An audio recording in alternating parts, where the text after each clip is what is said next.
Assalamualaikum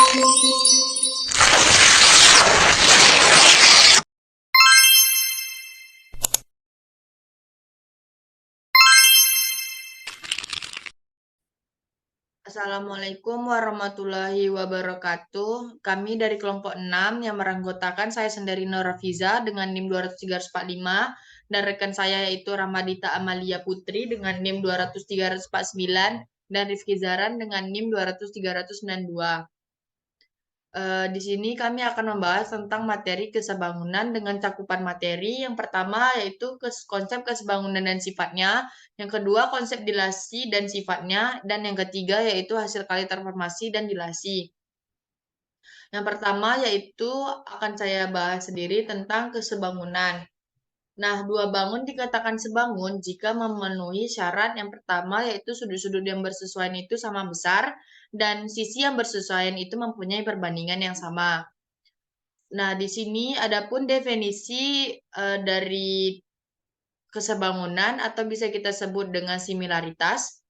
Similaritas itu dilambangkan dengan huruf L besar dengan indeks K. Apakah yang dimaksud dengan K di sini?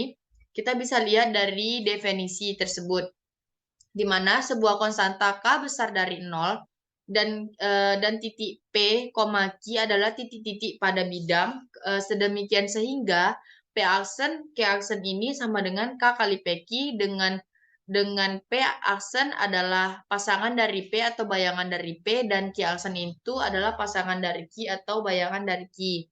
Nah, adapun kasus di mana K sama dengan 1, maka transformasi tersebut merupakan sebuah isometri. Selanjutnya yaitu teorema 14.1. Adapun cakupan yang ada dalam teorema ini yaitu yang pertama sebuah kesebangunan merupakan kolineasi. Yang kedua yaitu sebuah kesebangunan itu mengawetkan ukuran sudut. Dan yang terakhir yaitu sebuah kesebangunan mengawetkan kesejajaran. Nah, yang pertama yaitu kesebangunan merupakan kolineasi. Nah, di sini kita ketahui sebelumnya bahwa kolineasi tersebut merupakan transformasi yang mempertahankan garis.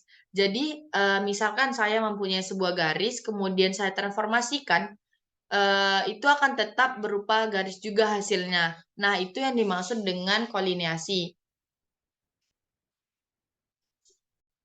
Jadi di sini yang diketahui saya punya garis G pada bidang, kemudian titik A, B pada garis G, lalu bayangan dari A atau pasangan dari A itu sama dengan A aksen dan bayangan dari B atau pasangan dari B itu B aksen. Kemudian A aksen B aksen ini membentuk garis G aksen. Lalu saya harus membuktikan bahwa G aksen itu adalah bayangan dari G dan G aksen itu merupakan sebuah garis. Nah, di sini kita akan buktikan secara dua arah. Yang arah yang pertama yaitu bahwa setiap anggota dari garis G itu pasangannya terletak pada G aksen. Dan sebaliknya bahwa setiap anggota dari garis G aksen itu pasangannya terletak pada G. Kita akan buktikan yang pertama yaitu garis G itu pasangannya terletak pada G aksen. Nah, misalkan teorema tersebut salah atau tidak kolineasi. Nah, kita ambil sembarang titik C pada G, maka pasangan dari C itu atau C aksen itu letaknya berada pada di luar G aksen di sini. Kemudian karena titik C itu terletak di luar dari G aksen, maka terbentuklah segitiga aksen B aksen C aksen. Nah, berdasarkan teorema pada segitiga, di mana jumlah dua sisi segitiga itu akan lebih dari sisi yang ketiganya.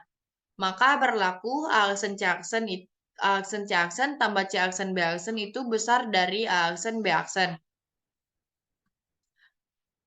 Kemudian dari definisi similaritas atau kesebangunan dinyatakan bahwa aksen C aksen ini sama dengan K kali AC, kemudian C aksen B aksen ini K kali CB, dan aksen B aksen ini K kali AB. Sehingga dapat kita sederhanakan maka menjadi AC tambah CB besar dari AB.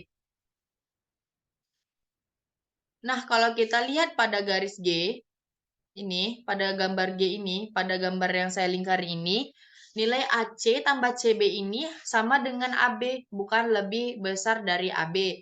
Nah, sehingga terjadilah kontradiksi antara teorema dengan yang kita cari. Jadi tidak mungkin C aksen itu terletak di luar garis G atau C aksen itu pasti pada garis G aksen. Maka pengandaiannya salah. Lalu selanjutnya kita akan gunakan arah sebaliknya. Dengan langkah yang sama, jadi kita andaikan dia tidak kolinasi, kemudian kita ambil sembarang titik C aksen pada garis G aksen, lalu pasangannya itu yaitu titik C. Nah, titik C ini tidak terletak pada garis G, sehingga terbentuklah segitiga ABC. Nah, berdasarkan teorema segitiga ABC, maka jumlah dua sisinya akan lebih besar dari sisi yang ketiga. Maka berlaku AC ini tambah CB akan lebih besar dari AB. Nah, menurut definisi kesebangunan atau similaritas, AC ini sama dengan K kali aksen C aksen, CB ini K kali C aksen B aksen, dan AB ini K kali aksen B aksen.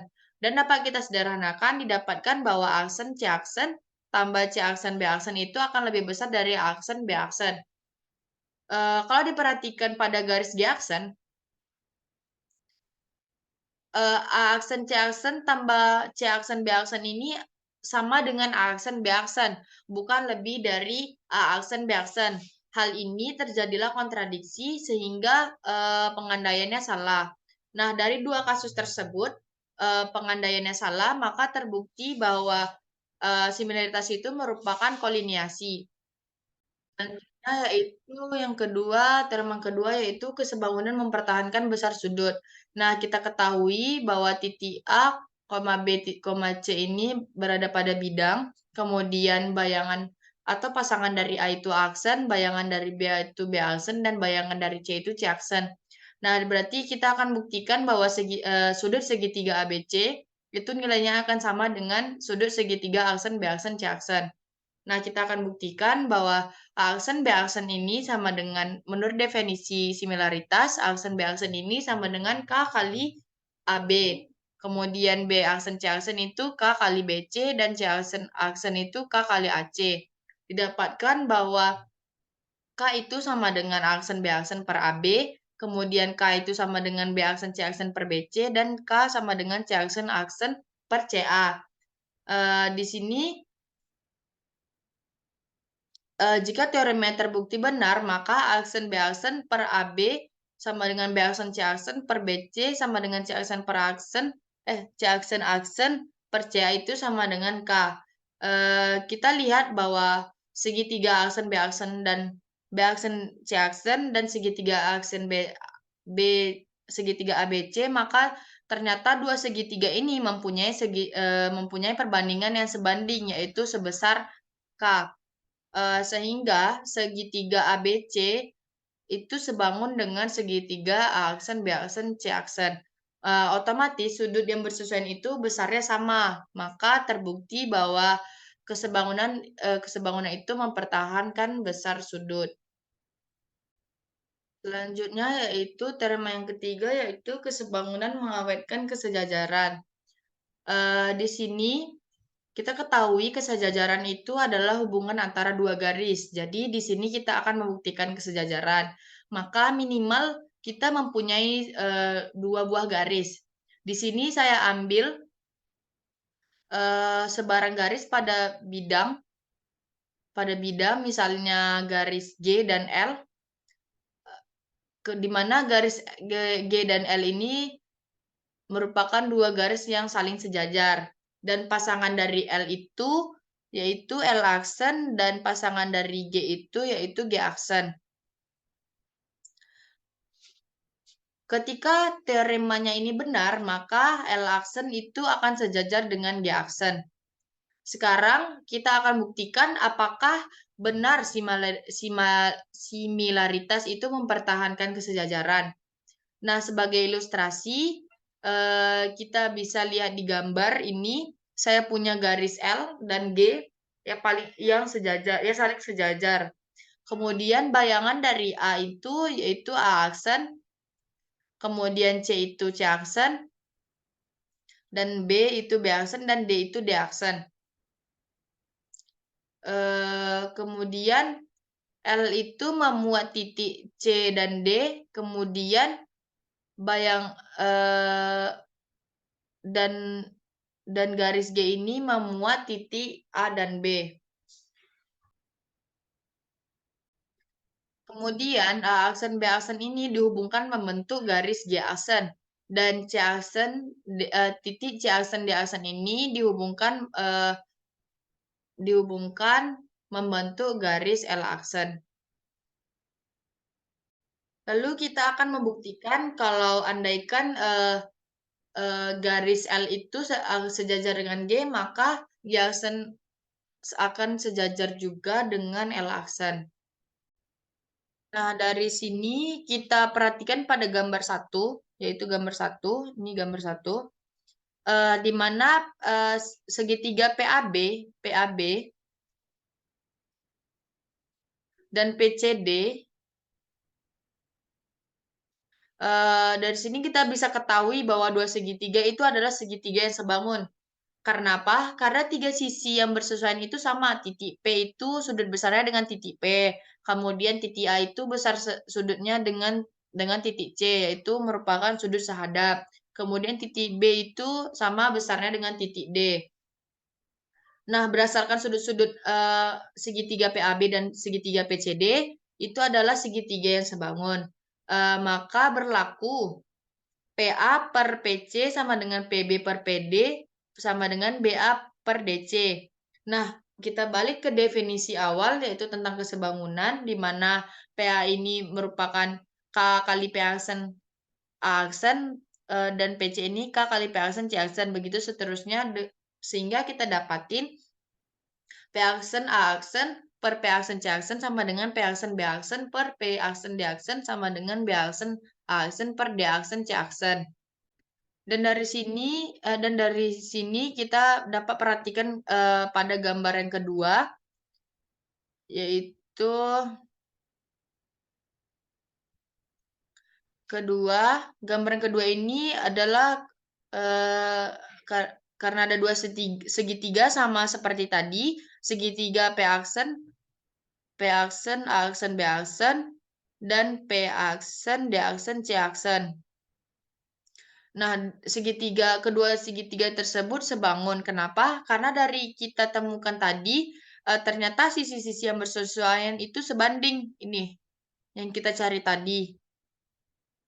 Maka segitiga P aksen, A aksen, B aksen itu dan segitiga P aksen, C aksen, D aksen itu sebangun. Nah, karena dua segitiga yang sebangun, maka pasti ada sudut-sudut yang bersesuaian yang sama besar. Salah satunya yaitu segitiga A aksen di sini akan sama dengan sudut sudut C aksen di sini.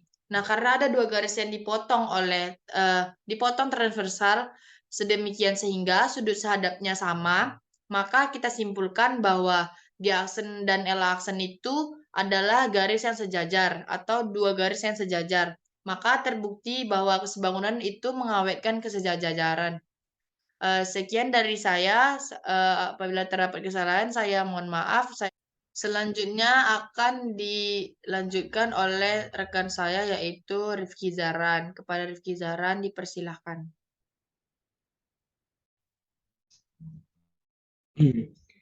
Baiklah, saya akan menjelaskan materi tentang dilasi. Definisi dilasi itu yaitu diketahui sebuah titik A dan sebuah bilangan positif R. Suatu dilasi D dengan faktor skala R dan pusat A adalah padanan yang bersifat yang pertama, DA sama dengan A. Yang kedua, jika P tidak sama dengan A dikali P aksen, sama dengan D, P adalah titik pada sinar vektor AP sehingga AP aksen sama dengan R AP. Ini setara dengan mengatakan bahwa vektor AP aksen sama dengan R vektor AP.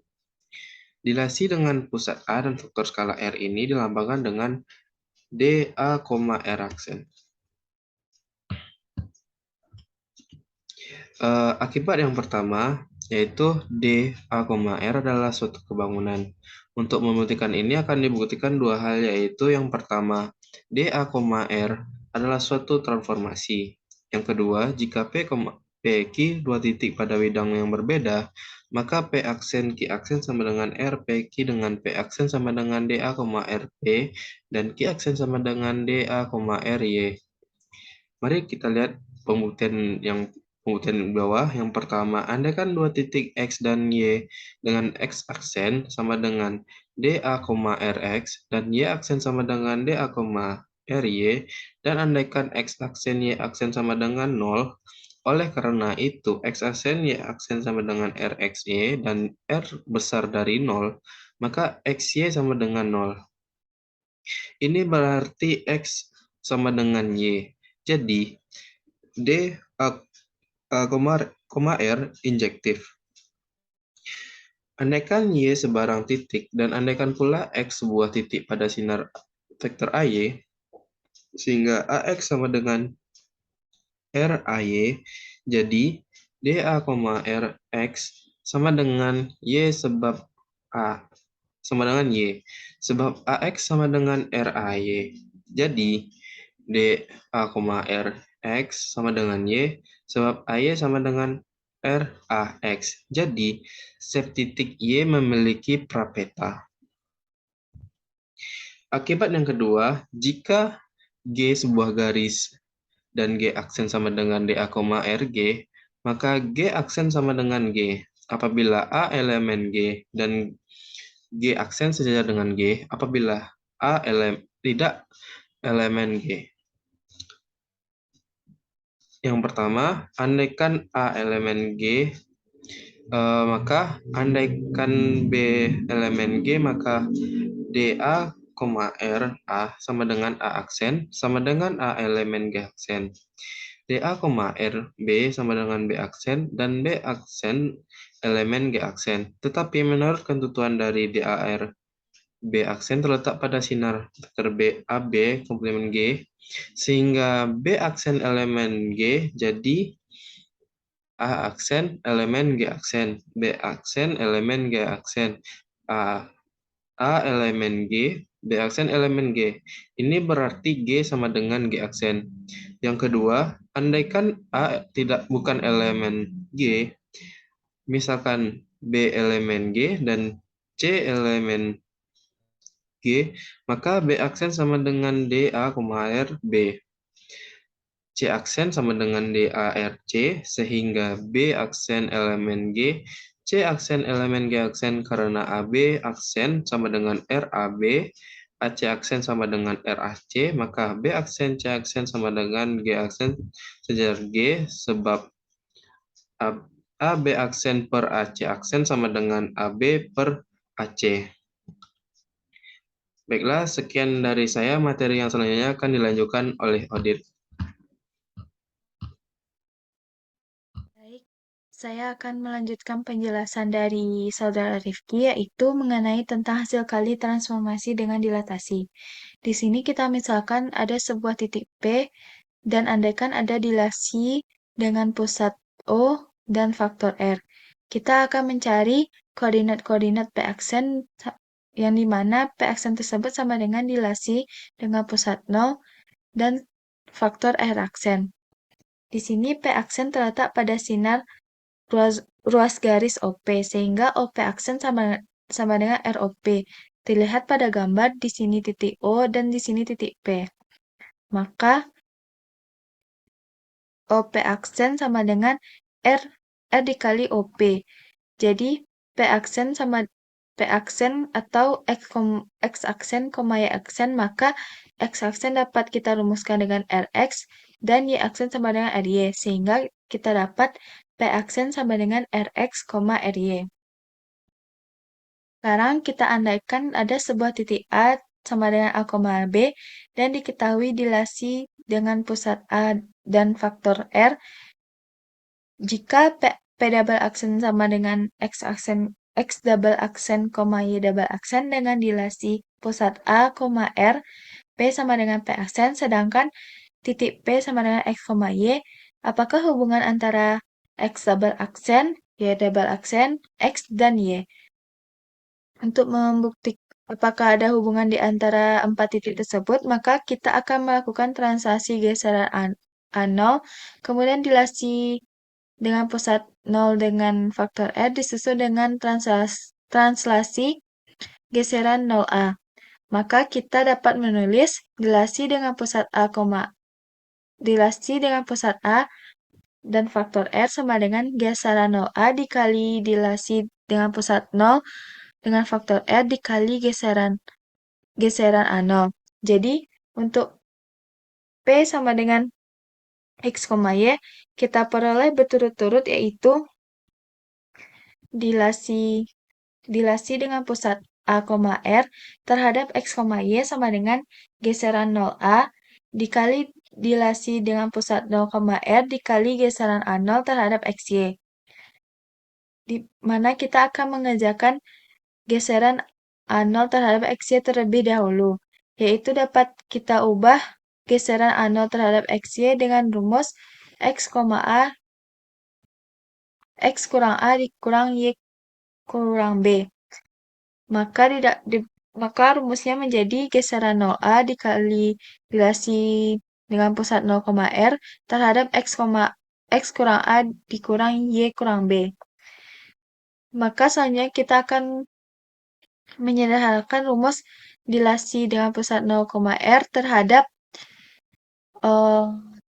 titik X kurang A, Y kurang B. Yaitu dapat kita rombak menjadi R dikali X kurang A, R dikali Y kurang B. Didapatkan rumus, maka rumusnya menjadi geseran 0A terhadap R dikali X kurang A, R dikali Y kurang B. Maka kita rombak lagi geseran 0A terhadap R kali X kurang A, R kali Y kurang B, maka rumusnya menjadi Rx tambah A dikali 1 kurang R, Ry ditambah B dikali 1 kurang R. Baiklah, selanjutnya kita akan membahas teorema-teorema yang ada pada hasil kali transformasi dengan dilatasi. Yaitu yang pertama teorema 14.2.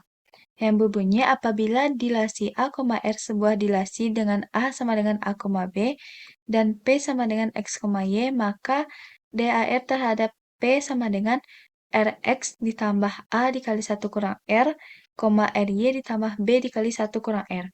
Untuk membuktikan teorema 14.2, misalkan diketahui padanan T yang memetakan P, X, Y pada titik P aksen sama dengan T terhadap P sama dengan di mana P aksen tersebut sama dengan Rx tambah C, Ry tambah D dengan R besar dari 0 dan R tidak sama dengan 1. Maka padanan T tersebut adalah sebuah dilasi. Untuk menentukan pusat dilasi tersebut, kita akan mengubah C dan D menjadi, yaitu C menjadi C per 1 kurang R dikali 1 kurang R, dan D sama dengan D per 1 kurang R dikali 1 kurang R. Dengan demikian, T terhadap P sama dengan Rx ditambah C per 1, Rx ditambah C diubah menjadi nilai C diganti menjadi C per 1 kurang R dikali 1 kurang R, Ry ditambah D diganti nilainya diganti dengan nilai D yang sudah diubah tadi menjadi Ry ditambah D per 1 kurang R dikali 1 kurang R. Dengan demikian, pusat dilasi tersebut adalah, kita misalkan pusat tersebut adalah A sama dengan C per 1 kurang R, D per 1 kurang R. Selanjutnya yaitu ada teorema 14.3, yaitu yang berbunyi hasil kali dua dilasi adalah sebuah dilasi. Untuk membuktikan teorema 14.3 itu, misalkan diketahui dilasi DAR dan DBS. Kita pilih sebuah sistem koordinat ortogonal dengan garis AB sebagai simbol X dan titik asal kita pilih di A, dan misalkan titik B sama dengan B,0 dan A 0,0. Terlihat pada gambar di sini titik A dengan titik 0,0 dan B yaitu B,0. Jika P sama dengan X, Y, maka DAR terhadap P sama dengan Rx, Ry. Dan DBS terhadap P sama dengan Sx ditambah B dikali 1 kurang R, Sy. Jadi, DBS dikali DAR terhadap P sama dengan DBS terhadap Rx, Y. Karena DAR P bernilai Rx, Ry. Maka DBX terhadap Rx, Ry sama dengan SRX ditambah B dikali 1 kurang S, SRY. Jika RS tidak sama dengan 1, RS di sini yaitu faktor skala A, B sebagai pusat. Jika RS tidak sama dengan 1, kita dapat menulis DBS dikali DAR terhadap P sama dengan RS dikali X ditambah B dikali 1 kurang S per 1 kurang RS dikali 1 kurang RS, RS dikali Y. Jadi, hasil kali DBS dikali DAR adalah suatu dilasi dengan pusat C, yaitu B1 kurang S per 1 kurang RS, 0. Sehingga hasil kali dilatasi berpusat di C dengan faktor skala RS, jika RS sama dengan 1 dan A tidak sama dengan B, maka B tidak sama dengan 0.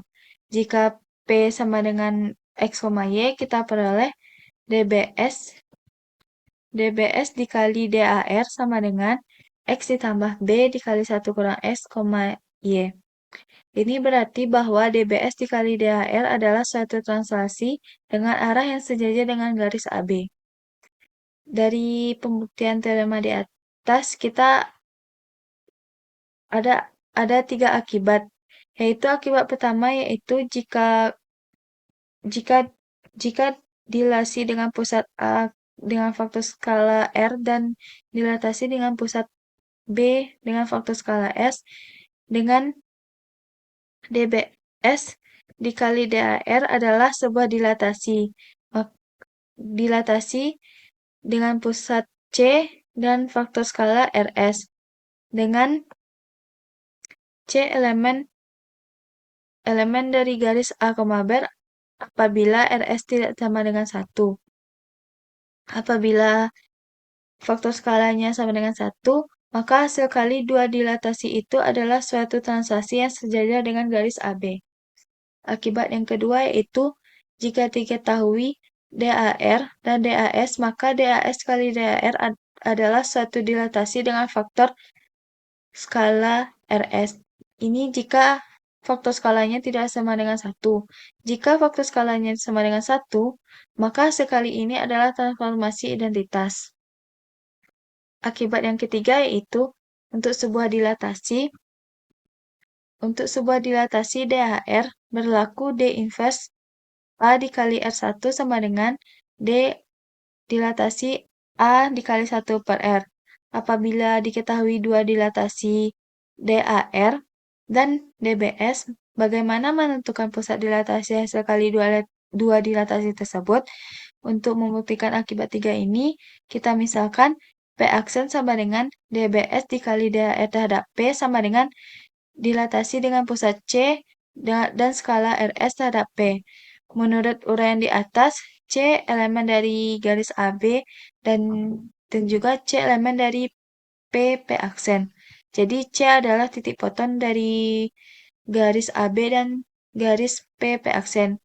Dan di sini titik P dapat dipilih sembarang. Dapat dilihat pada gambar, ini adalah garis AB, ini garis P aksen, dan P dapat kita peroleh sembarang. Telah dibuktikan pada gambar bahwa hasil kali dua dilatasi adalah suatu dilatasi atau suatu translasi. Apabila suatu dilatasi dikalikan dengan sebuah refleksi atau rotasi, maka hasilnya bukan suatu dilatasi atau suatu isometri. Baik, selanjutnya itu ada teorema 14.4 yang berbunyi, hasil kali sebuah dilasi adalah sebuah isometri adalah sebuah kesebangunan. Untuk pembuktian teorema 14.4 yaitu sebuah isometri adalah sebuah kesebangunan dengan skala 1. Hasil kali dua kesebangunan adalah kesebangunan.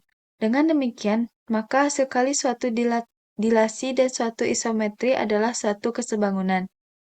Akibatnya, jadi pada umumnya hasil kali suatu refleksi dan suatu dilasi atau hasil kali suatu rotasi dan suatu dilasi adalah sebuah kesebangunan. Contohnya kita dapat membuktikan bahwa garis-garis berat sebuah segitiga melalui satu titik. Kita misalkan di sini M adalah titik tengah dari AC. M adalah titik tengah AC dan N titik tengah dari BC. Dan N adalah titik tengah dari BC. Maka misalkan ada sebuah titik X pada AN, sehingga AX sama dengan 2XN. Kenapa 2? Sesuai dengan dalil garis barat, yaitu garis barat membagi dua garis barat dengan perbandingan 2:1. Di sini AX perbandingan 2 dan XN sama dengan 1. Maka AX sama dengan 2XN, dan jika Y elemen dari BM, maka BY sama dengan 2YM, sama dengan garis AX sama dengan 2XN tadi. Kita akan membuktikan apakah X sama dengan Y.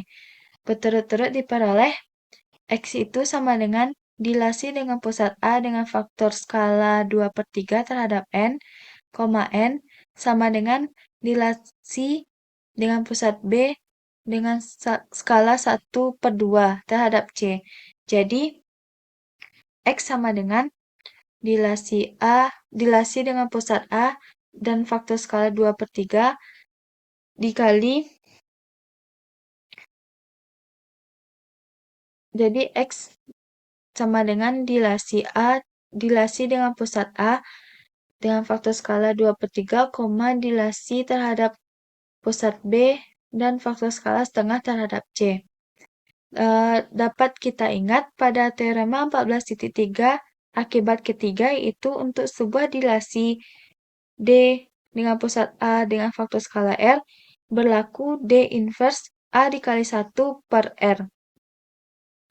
Maka dapat kita ubah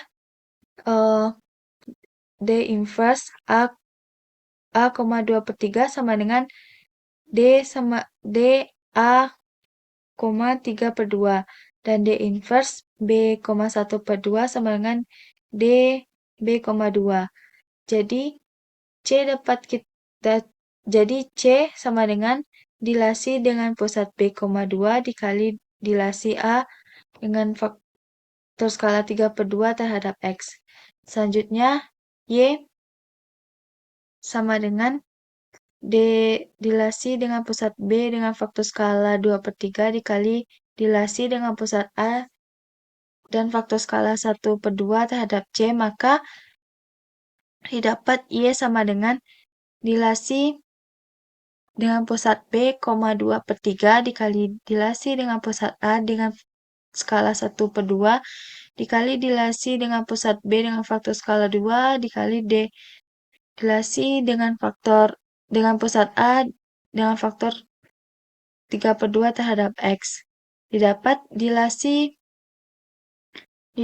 dengan pusat B dan faktor skala 2/3 sama dengan dilasi dengan pusat B dan faktor skala 1/3 dikali dilasi dengan pusat B dan faktor skala 2.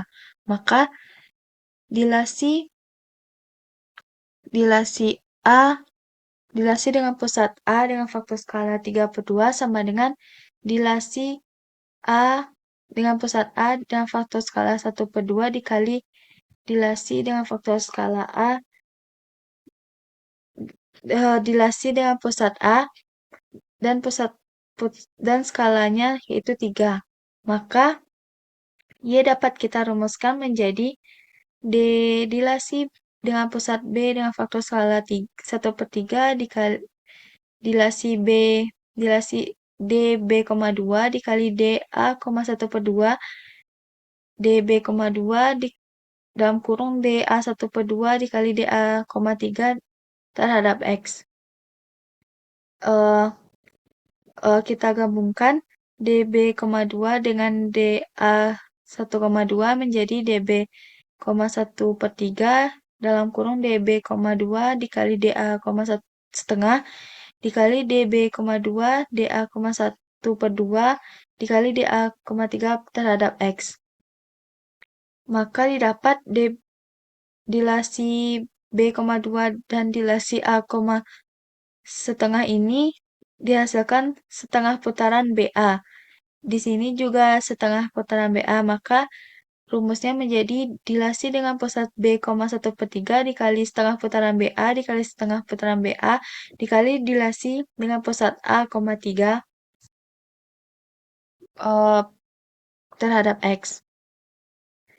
Karena ada dua setengah putaran, ya rumusnya menjadi dilasi dengan pusat B dan faktor skala 1/3 dikali setengah putaran 2BA dikali dilasi dengan pusat A dengan faktor skala 3 terhadap X.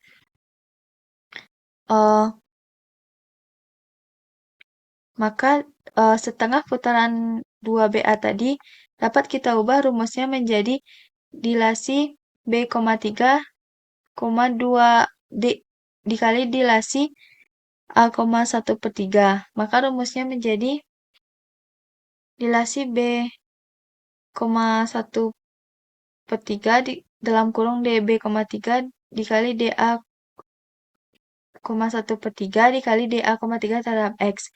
Maka hasil akhirnya itu menjadi dB,1/3 dikali dB,3 tutup kurung dikali dA, 1/3 dikali dA, 3 per X. Maka hasil dari ini sama dengan X. Dengan cara serupa untuk membuktikan Z sama dengan X, maka jika Z elemen dari garis CK, K adalah titik tengah dari AB, maka CZ sama dengan 2/3 CK atau CZ itu sama dengan 2ZK. Baiklah, selanjutnya ada teorema 14.5, yaitu yang berbunyi, andaikan segitiga ABC kongruen dengan segitiga XYZ, maka ada tepat satu kesebangunan T sehingga transformasi A sama dengan X, transformasi B sama dengan Y, transformasi C sama dengan Z. Maka dari teorema 14.5 ini kita akan membuktikan yang pertama yaitu eksistensi kesebangunan dan yang kedua itu ketunggalan kesebangunan. Yang pertama itu kita akan membuktikan eksistensi kesebangunan dari teorema 14.5 tadi, yaitu jika diketahui segitiga ABC kongruen dengan segitiga XYZ, maka ada faktor skala K yang besar dari 0, sehingga XY sama dengan K kali AB, YZ sama dengan K kali BC, XZ sama dengan K kali AC. Bisa XY sama dengan A kali B, dan ada faktor skala K. Dari sini kita akan membuat DAK sehingga DAK terhadap segitiga ABC sama dengan segitiga A aksen, B aksen, C aksen. Maka A aksen, B aksen sama dengan K kali AB sama dengan XY, B aksen, C aksen sama dengan K kali BC, yaitu sama juga dengan YZ, dan A aksen, C aksen sama dengan K kali AC, yaitu sama dengan XZ. Jadi segitiga A aksen, B aksen, C aksen kongruen dengan segitiga XYZ. Sehingga M A aksen sama dengan X, M B aksen sama dengan Y, M C aksen sama dengan Z. Jika transform T itu adalah hasil kali antara M dan dilasi A, K, maka T dapat dirumuskan menjadi M kali DAK yang memetakan A ke X, B ke Y, dan C ke Z. Maka didapatkan transformasi A itu sama dengan M dikali DAK terhadap A sama dengan M A aksen, yaitu sama juga dengan X. TB sama dengan MDAK terhadap P sama dengan MB aksen, yaitu sama juga dengan Y, dan transformasi C sama dengan M kali DAK terhadap C sama dengan MC aksen, yaitu sama dengan titik Z. Karena T itu adalah komposisi dari dilatasi dan isometri, maka T adalah kesebangunan. Jadi, terbuktilah eksistensi kesebangunan dari teorema 14.5. Yang kedua, kita akan membuktikan ketunggalan kesebangunan. Yaitu misalkan ada kesebangunan lain, misalnya S, sehingga S itu adalah segitiga ABC sama dengan segitiga XYZ. Maka kita akan membuktikan X sama dengan T. Untuk membuktikan S sama dengan T tersebut, kita akan mengambil sebuah titik P sembarang dan akan diperlihatkan bahwa SP sama dengan TP. Misalkan P double aksen sama dengan transformasi P, A double aksen sama dengan transformasi dari A, B double aksen sama dengan transformasi dari B, dan C double aksen sama dengan transformasi dari C. Maka P aksen sama dengan SP, A aksen sama dengan SA, B aksen sama dengan SB, dan C aksen sama dengan SC. Karena T dan S adalah kesebangunan, maka A double aksen P double aksen sama dengan X dikali P double aksen, atau sama juga dengan K dikali AP. Dan A aksen P aksen sama dengan X P aksen, atau sama juga dengan K dikali AP. Jadi, P double aksen dan P double aksen dan P aksen itu terletak pada sebuah lingkaran L1 dengan pusat X dan berjari-jari KAP. P double aksen dan P aksen terletak pada sebuah lingkaran L2 dengan pusat Y dan berjari-jari KBP. P double aksen dan P aksen terletak pada sebuah lingkaran 3 dengan pusat Z dan berjari-jari KCP. Dan dapat disimpulkan bahwa P double aksen, P aksen subset dari L1 iris L2 iris L3. Karena ketiga lingkaran tersebut bersekutu paling banyak satu titik, maka P aksen sama dengan P double aksen, sehingga terbukti S sama dengan T. Selanjutnya yaitu ada teorema 14.6, yaitu yang berbunyi setiap kesebangunan dapat ditulis sebagai hasil kali sebuah dilasi dan tidak lebih dari 3 refleksi garis. Untuk membuktikan teorema 14.6 ini, misalkan ada 3 titik A, B, C yang tegak segaris dan andaikan T sebuah kesebangunan dengan faktor skala K. Misalkan A double aksen sama dengan TA, B double aksen sama dengan TB, C double aksen sama dengan TC. Perhatikan sebuah dilasi dilasi A, K sehingga segitiga aksen B aksen C aksen itu sama dengan dilasi A, K terhadap segitiga ABC. Jadi segitiga A aksen B aksen C aksen kongruen dengan A double aksen, B double aksen, dan C double aksen. Tepat dari gambar tersebut, tepat ada satu isometri M. Maka M A aksen B aksen C aksen sama dengan A double aksen, B double aksen, C double aksen. Menurut teorema sebelumnya dapat dikatakan bahwa T tersebut T sama dengan M kali A, K. Karena M sebagai suatu isometri, maka dapat dinyatakan sebagai hasil kali paling banyak 3 refleksi garis dan dari pernyataan tersebut terbuktilah teorema 14.6. Dapat kita katakan juga dengan definisi tersebut, yang mana definisi ini berbunyi dua himpunan titik-titik dinamakan sebangun apabila ada suatu kesebangunan yang memetakan himpunan yang satu pada himpunan lainnya. Sekian penjelasan mengenai hasil kali transformasi dengan dilatasi.